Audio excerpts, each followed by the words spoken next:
Conspiracy theories, eh? Wait till you get a load of this.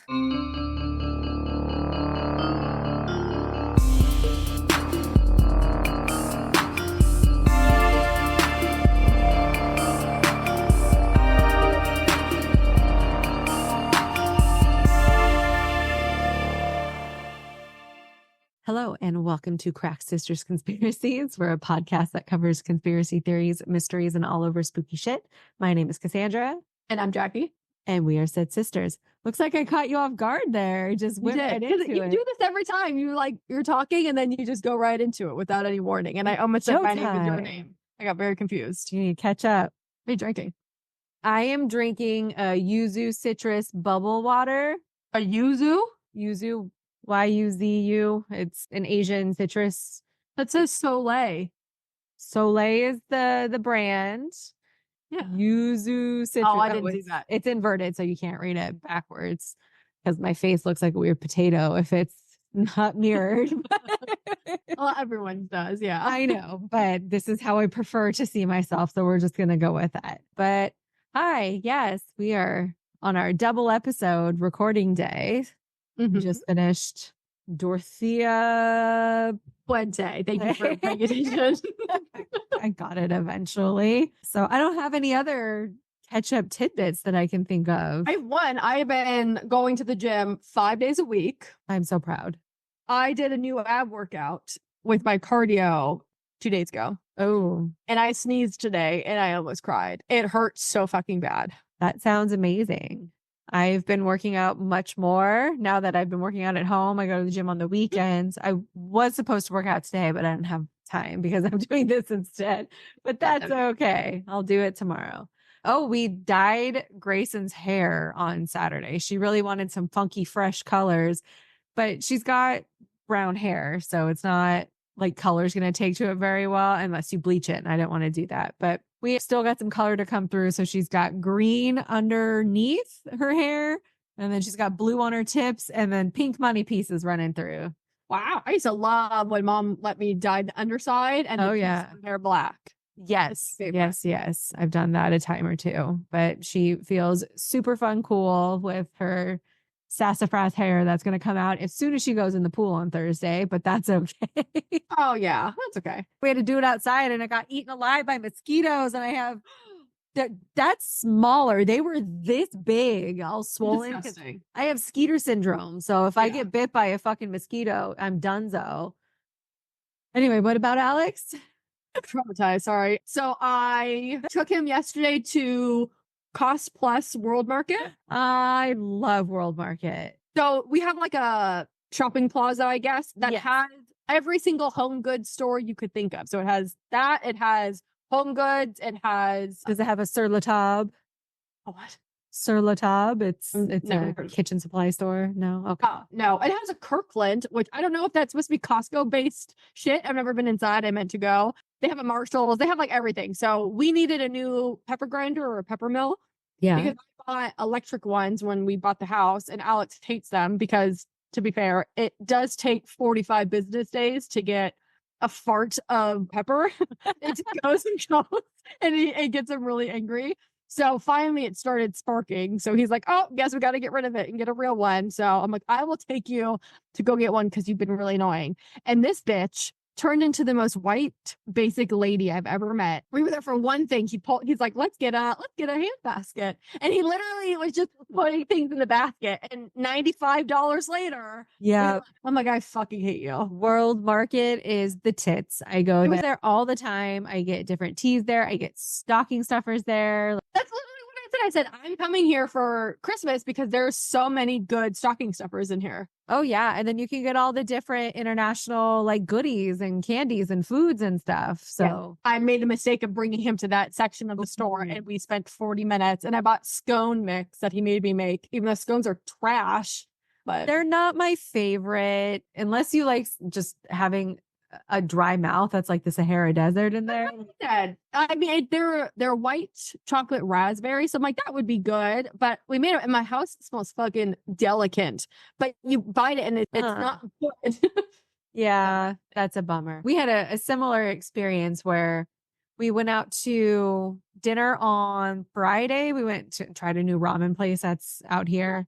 And then Grayson's like, let's go to Five Below. I have $20 of like credit that she earns that she wanted to go spend. And so we're all just kind of do $75 later. Oh my God. I'm like, how do you do that? And then That's impressive on a store that everything is $5 and below. well, I know. And then we went to Home Goods because Evan's like, let's go to Home Goods because he had found these spooky dinner plates that he was very interested in, but they didn't have the ones that he wanted. But instead, he found a Halloween decor snow globe that's actually very cool. And we managed to get out for under $20 buying one thing. Wow. That's pretty good. I know there's a new coffee mug that I want at Marshall's, but Alex wouldn't let me go to 2 stores, so I'll have to check it out later. Yeah. I like the thought of a lot of those places, and I'm like, oh, I should go there. And then I will make a plan to go there, and then I'm like, nah, I should go home. And I usually don't go. I have to be really committed to spending all of my money, and if I'm and that's what it is. And you can't go looking for something specific. Every time I do, I get let down. Yeah, you got to let it just hit you in the face. It tells me what I need. I'm like, oh my God, I wouldn't have ever thought of that. And then I come home with all this cool stuff. But yeah, I'm, $100 poorer because of it. And then That's true. for what? Yeah, I agree. But anywho, I know we had just refreshed what my topic is going to be at the end of last episode. But as a reminder, my topic today is the Bermuda Triangle. Yes. Which I think just about everyone's at least heard of it or, has some inkling about it. So what is the Bermuda Triangle? It is also known as the Devil's Triangle, which I think that's a name for like a threesome also, like in Urban Dictionary where it's like 2 dudes and a guy. It's also called the Devil's Triangle. 2 dudes and a guy? I mean, 2 dudes and a girl. No, that's the Eiffel Tower, isn't it? That is a position, but I don't know. Urban Dictionary backed me up. It was a thing because I'm like, this sounds gross. And then I Googled it and it was gross. Okay. But the Bermuda Triangle refers to a region in the Atlantic Ocean that exists between Florida, Bermuda, and Puerto Rico. So that's where it kind of gets that triangular reference. And it covers approximately 1 million square miles. Oh, geez. It's way bigger than I thought it was. Yeah, you see it on a map. It looks relatively small, like when they always point it out. Yeah, but I'm like, to be fair, in a map, it's essentially in the middle of the Atlantic Ocean. And I forget how much of our Earth is covered in ocean. Like it's the majority of what our Earth is made out of. And so it's so vast that, looking on a map or on a globe, it doesn't compare. But the Bermuda Triangle area has garnered attention due to the multiple reports of aircrafts and ships having disappeared under mysterious circumstances while known to be traveling around the area. This primarily took off in like the mid 20th century. So the first unusual disappearance was noted in an article written in 1950 and published in the Miami Herald. And then it was just someone's account of there's this triangular area on a map that I think maybe some weird shit's going on, but it was just kind of like a little blurb. Blurb. And then 2 years later, a new, more in-depth article was published in what's called Fate magazine. I've never heard of it. And that more directly called out the triangular area, noting the loss of several planes and ships had been taking place there since World War II. So a tramp steamer, 5 seconds to guess what that is. Go. 4. A big ship. Yes, actually. It's a big old steamer boat. Yeah. And it was called Sandra because I think most things, cars, boats, whatever, you're supposed to give it like a woman. Well, boats have to have a woman's name. They don't have to. Or else it's bad luck. Should tell Jason that. What's the boat's name? The Killer Bee. Oh, I think if it's a nondescript, non-gendered, I think it's fine, but you can't give it a man's name. Why is it called the Killer Bee? You can't call it the Luke or something. No, I don't think so. Okay.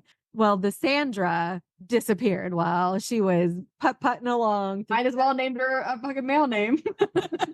Yeah, because it doesn't Maybe they really would have matter. looked harder. That was very good.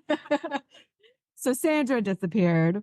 Additionally, there was the loss of Flight 19 in December of 1945, which was a group of 5 Navy torpedo bombers that were on a training mission. So there was a separate article about that particular incident that was published years later in 1962, and that had given an account from what the flight leader had said on the mission, like going into it, over the comms or whatever. We cannot be sure of any direction. Everything is wrong. Strange. The ocean doesn't look as it should. That's cool. That's a little ominous and also very scary. I have no desire to. That was my long pause. I was just processing my feelings of like, oh my God. Well, that's your fear of being stranded It in the is. ocean. I was just sitting with that for a second. Like, I wouldn't know where to go. Like, I don't know how to navigate on city roads. I am so directionally challenged, and I know that they have tools to help guide you, but no, I would just give up so fast. So like these people did as well. They're at least better equipped to handle the situation. Yeah, that's true. Well, that makes it even worse. Better was expected of them. Well, that's how you know it's bad then. If these that too. trained people are like mixed signals here. I don't know. Fucked. In January of 1948, a British South American Airways passenger airplane, that was a lot of words, called Star Tiger. Ooh. Star Tiger seemingly vanished as well. You just got really blurry. Oh my gosh, I did. Surprise, surprise, we're having technical difficulty. Surprise, surprise. Before you repeat it, I just thought of what I wanted to tell you. Something that happened yesterday. Okay, go for it. So I was watching a movie, not a very good one, but a movie. And I was just laying on the couch and Archer was kind of like passively playing fetch with me. So he brought me like a ball and he kept throwing it at me with his mouth. He threw the ball at me and to grab it. He was just standing there. He like, the suspense is killing me. What did he do? What did you do? What? He threw up on you? And then acted like nothing happened. And was it very weird experience? Was it projectile and was it voluminous? Was there a lot of It was small. It was like the size of a quarter. It was a projectile. It just like just threw up right on me. That's like one of those burps after you eat and you're like, oh, a little bit of something comes back up, but it just like it came all the way out. That is startling. That would surprise me. I have been projectile vomited on once, really. Like I'm a mom. I've had a baby, I assume. Yeah, like I've had my kids spit up all over me and all that stuff. That's pretty normal. But this kid never gets sick to her stomach. She has been sick to her stomach on 3 occasions. One of them was in the car going to see you for Christmas, where that's right. projectile vomited all over the back seat. But the time before that, she was maybe 2 and she was on a banana kick and she's like, I want to eat bananas. So she was just banana after banana. And I think we lost count of how many bananas that she had, coupled with the fact that there was something else just kind of simmering under the surface. Yeah. And she threw up in the car and we're like, oh, that's no good. Maybe she ate too many bananas. So we took her home, cleaned her up. I'm in a white shirt. I'm like, oh, you'll feel better. And just exorcism pukes all down the front of me. I don't know why I felt compelled to take a picture of it. It was so incredible to me. I'm like, I am covered from head to toe. Do you still have that picture? I think I have it on my phone. We'll post it on Patreon. I can dig that up. And if you would like to see the contents of my small child's stomach all over my white shirt, that's kind of a gross wet t-shirt contest idea. Oh, there you go. So yeah, maybe I'll dig that up for you. Join the Patreon and you can get exclusive access. I did not take a picture when my dog vomited on me. It wasn't, I mean, it was quite meaningful by the sounds of it, but it was just, I was so taken aback. I thought I had processed it. I guess I didn't. I had never experienced that before and I don't know why it happened. So then what did you do? Did you freak out and then leave or? No, I literally just had the reaction I just had. And then I said, Alex, you'll never guess what happened. And then he told his friends and they started laughing. And then I threw the blanket in the washer. Okay, well, you handled it well. Okay, back to whatever you were saying. Star Tiger. Star Tiger. Oh, yes. So Star Tiger vanished in the Bermuda Triangle as well in 1948. In March of the same year, so later in 1948, there was a fishing skiff with 3 men aboard that also disappeared, followed by a chartered flight, which was traveling to Miami from Puerto Rico, so within that same area, and another British plane, all by January of 1949. So within like a year or so period, a whole bunch of people and planes and boats were going missing. Yeah. And it was just very bizarre. It was very strange. So while there were quite a few events that had taken place around the same time in the 1940s, there have been reports of incidents going back to the 1800s with the Bermuda Triangle and some weird ass fuckery that was happening. So there was a sail training ship called the HMS Atlanta that was sailing from Bermuda all the way to England in January of 1880. That sounds like it would be a miserable fucking trip. Like, can you imagine having to be on a ship for months to get from one place to the next? No. And not like cruise ship conditions. Like I do like cruise. Yeah, I do like cruises, but no, I'm talking in the 1800s where you're packed in like sardines and everyone's got the fucking plague and scurvy. Scurvy. Anyway, they were on their merry way going to England, and en route, the ship and its entire crew had disappeared.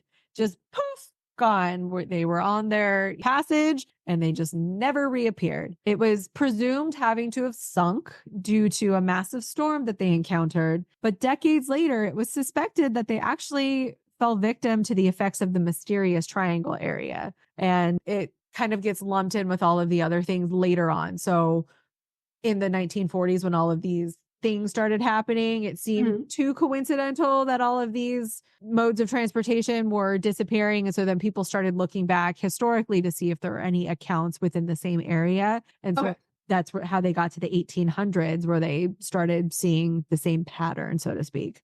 That was followed by the disappearance of the USS Cyclops in 1918. And that was the single largest loss of life in the history of the US Navy that wasn't related to combat. Ooh, I'll have to ask Alex if he knows that. Yeah. So the ship seamen, many seamen were. He's a Navy man, technically. It's different. It was, yeah.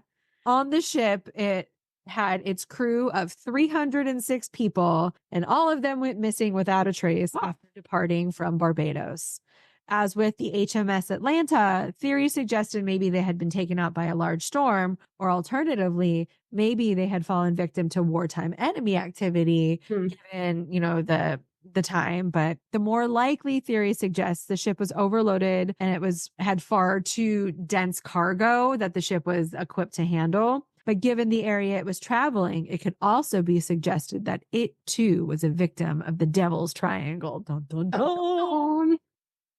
There's multiple other reports. They're all very similar in nature, and they've been reported well into the 1960s. So it's almost a given at this point that if you're going to be crossing through this area, there's a good chance that you're just never going to come back again. And the exact reason why, people don't know, but they started to speculate. And at one point, it was speculated that Amelia Earhart actually was lost flying over the Bermuda Triangle. I did hear that. That is not the case. And she was found recently. Well, her plane was found. I thought her body was found. Yeah, but it was not her lost in the Bermuda Triangle because she was flying over the Pacific Ocean between New Guinea and Howland Island, which is a completely different ocean on the other side of the world. So. Maybe not.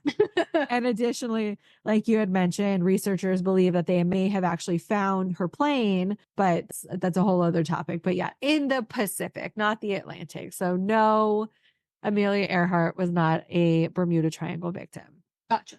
As with most mysteries and theories, there are a number of possible explanations that have been offered up by those who accepted that the Bermuda Triangle is a true phenomenon. So they are the believers that it's not storm, it's something else. Supernatural concepts definitely come into play with these theories. One explanation suggests that the technology left over from the lost city of Atlantis is Oh, yeah. cause for the unusual occurrences, Mm-hmm. which is interesting. What are your thoughts on the lost city of Atlantis? Do you It's have? on my list. I don't know a lot about it. I don't know much about it either, but isn't that where Ariel's family is from in The Little Mermaid? Yes, I think King Triton is the king of Atlantis. Okay, and it's like all underwater, but I think it existed at one point and then just got swallowed up by the ocean. And Allegedly. I think it's still debated if it even existed, I think. well, apparently it did, and it's the reason that the Bermuda Triangle exists and everything disappeared. Okay. I have heard that, yeah. Others think that a parallel universe exists in the Bermuda Triangle region, which causes a time-space warp that vacuums up all of the objects. It creates kind of like a black hole and then spits them out into another dimension. So that's an interesting one. And then some, unsurprisingly, blame aliens and UFOs. I knew that was coming. More natural explanations exist, like I had mentioned, some that are more believable or accepted by the average person is that there's local magnetic anomalies that exist in the area, resulting in issues with using the compass while they're navigating. So compasses are garnered by the magnetic pole. So that's how you know where north is. But they're saying potentially that there's some weird just anomalies where you don't get true readings. So you might think that you're going north when really you're going east, and that they're just getting super off the beaten path and getting lost and they're nowhere near where they're supposed to be. And then they never found, though. And it's like, and they probably run out of supplies and then get taken out by a storm later. That's a lot of dominoes that would have to fall in place in order. There are a lot that would have to happen for an entire fucking ship of people to disappear on more than one occurrence. Another natural theory blames the Gulf Stream, which is a major surface current that originates in the Gulf of Mexico, and it flows through the Straits of Florida into the Atlantic Ocean. So it's like a river in the ocean, and that's kind of sweeping things along at a much faster clip than like the normal tides do. And it could be entirely possible that a small plane or a boat having either landed in the water, like done an emergency water landing, or a boat that was having issues in the area, found its way, got sucked up into the Gulf Stream, and was just patooey spit back out in that area. And they just didn't survive the fast current. Have you ever been caught in a riptide? I have come so close, but I'm so terrified of the ocean that I don't do a lot of swimming. Have you? Yes. I was on a field trip with Boys and Girls Club. Oh, we okay. went to the beach, and I was totally confident with everything, even though I can't swim. So I swam out with a whole bunch of people, and I didn't realize I was with the counselor. And like all of the people had gone back in except the two of us, and he was an adult. And we didn't realize till we like look like, oh my God, we are so fucking far away. And I go, by the way, I can't swim. So you're going to have to figure this out. And so we had to lag down help. Lifeguards had to come.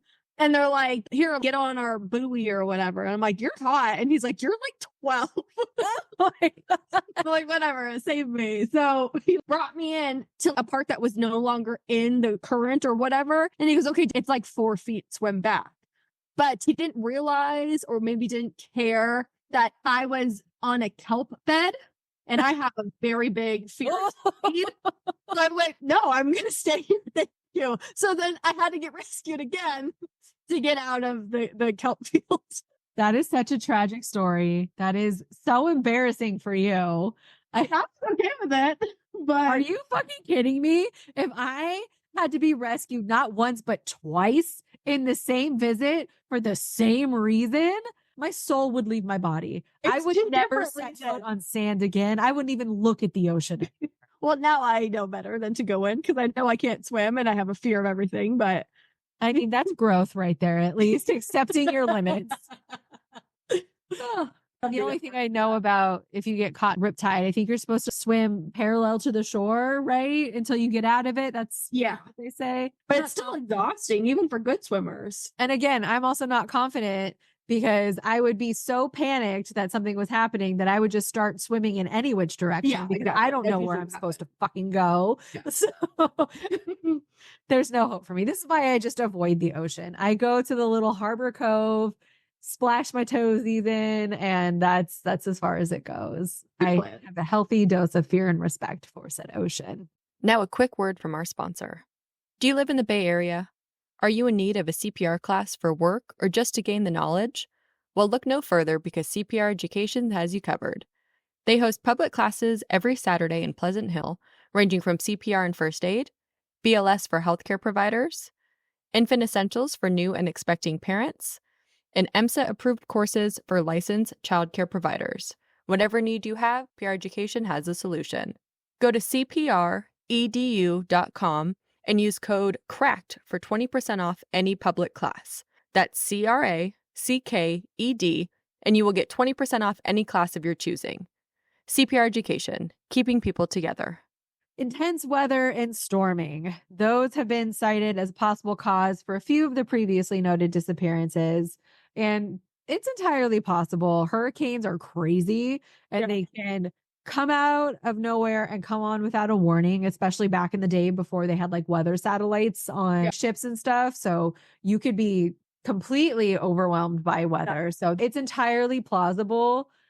But it doesn't seem like it's a particularly crazy stormy area. And the fact that so many boats and planes had been lost over the entire span of a year. So it's not even a particular season where you see a lot of activity. It seems very coincidental that there would be a massive hurricane or a massive storm in the ocean every single time. Yeah, I agree. I personally like to think that it's a combination of different natural occurrences that are the culprit, but I also really like the black hole, like different space-time continuum theory. That is interesting. I do like that one. It makes me sad to think that so many people are like dead because of it, but well, they're 100% dead. They are. But like, where do they go? Like, they're not finding evidence of wreckages. They're not finding anything that indicates that the ships particularly sank or the planes, sunk. I mean, again, the ocean's fucking huge. It's not possible for them to like judge the whole thing. And back in the 1800s and early 1900s, I'm sure they weren't doing many missions. I just like to think that they got whisked away and are living their life somewhere else. Well, they're probably dead now either way, but I think it's something nefarious. I don't have a reason for why it is. I mean, and it could be aliens that they're just beaming them up and then shipping Maybe off. that's how they get all their specimens. Possibly. Lots of seamen out there take advantage of. There you They do weird butt stuff, so. Yeah, there is not a good enough or solid enough reason, like a realistic reason for me to think that it's something legitimate. Yeah. That's a lot of coincidences in one location in one time frame that I have a hard time believing. But a lot of it's just kind of weird. But yeah, just avoid the ocean and you'll be fine. Or the triangle. I mean, or the triangle if you can avoid being in the water. But anywho, that was the Bermuda Triangle. I'm like, it was okay. It was a lot more than I thought. I didn't realize. It's no Denver International Airport, okay? I'm not even know because we never understood the point of that episode. I would say this is not a fail. I like this one. This is very interesting. It was all right. Not every episode is a winner, that's for sure. Jam-packed with fun stories of my trauma. I mean, sometimes you need that to kind of add stability to the episodes and buoy everything out. What is your next topic going to be? I don't know. I didn't realize I have to prepare one. Oh, I know. I came over prepared, which you were underprepared for. I could go over Ryder Webb, who was a little boy that was missing and found, and it's like super spooky. Or I could cover Brittany Murphy's death. Do Brittany Murphy's death. I love her. Okay. Anywho. But yes, as you can tell, we're desperately in need of different episode recommendations. Give us some topics so you can reach out to us on our various social media platforms and do just that. Instagram's the best way to get a hold of us. Otherwise, you can send us a good old-fashioned email at crackedsistersconspiracies@gmail.com. We have an X and a Facebook, but don't contact us there. We have a half-baked TikTok that gets a clip every now and again. And if you would like to get access to the full unedited videos and episodes and other goodies, I encourage you to check us out on Patreon. But with that, I'm going to say stay cracked, y'all. And have a great day.